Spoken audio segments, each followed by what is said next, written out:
কি ভেবেছ মনে পড়বে না? পড়বে পড়বে, এক যুগ পরে হলেও আমার কথা তোমার মনে পড়বে। তখন অনেক আফসোস হবে তোমার যে তুমি কি হারিয়েছ। তুমি একদিন উপলব্ধি করতে পারবে তোমার জীবনে কেউ একজন ছিল যে তোমাকে পাওয়ার জন্য মরে উঠেছিল স্বার্থের এই পৃথিবীতে।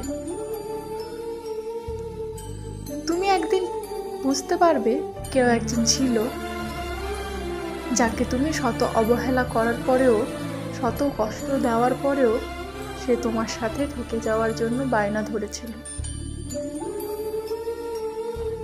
জানো, এই পৃথিবীতে স্বার্থ ছাড়া কেউ কাউকে ভালোবাসে না।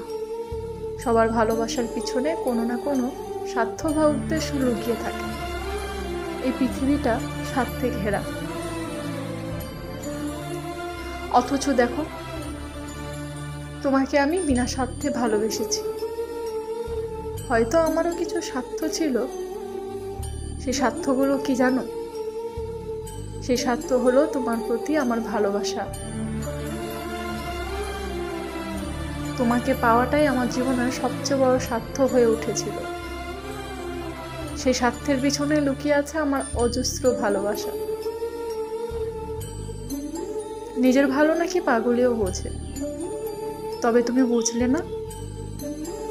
বুঝবে বুঝবে, তুমিও বুঝবে।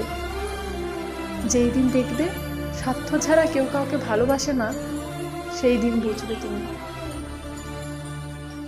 আমি ঠিক কি ছিলাম তোমার জীবনে। কিন্তু আফসোস, কোনো লাভ হবে না তখন। তুমি চাইলেও আর ফিরিয়ে নিতে পারবে না আমাকে তোমার জীবনে। তুমি তো চলেই গেলে, কিন্তু রেখে গেলে তোমার হাজারো ভয়ঙ্কর স্মৃতি। তোমার সাথে ওগুলো নিয়ে যেতেই পারতে। তুমি নেই, তোমার স্মৃতিগুলো নিয়ে কত শত ছন্দ সাজায়। তুমি আসবে না, আমার হবে না, এই মহাসত্য জেনেও নিজেকে অপেক্ষা করাই কি বিচ্ছিরি অনুভূতি, তাই না? অচল নৌকো দেখেছো, যে জলপ্রবাহে একবার স্থলে উঠে আটকে যায় আর জলে নামতে পারে না। স্থলেই রোদে পুড়ে বৃষ্টিতে ভিজে ধীরে ধীরে ক্ষয় হতে থাকে। আমিও তেমন তোমার ভালোবাসায় আটকে পড়েছিলাম। ফের জলে নামতে পারছি না, ধীরে ধীরে ক্ষয় হয়ে যাচ্ছে। সবকিছু মেনে নিয়েছি, তারপরেও কোনো এত কষ্ট হয়।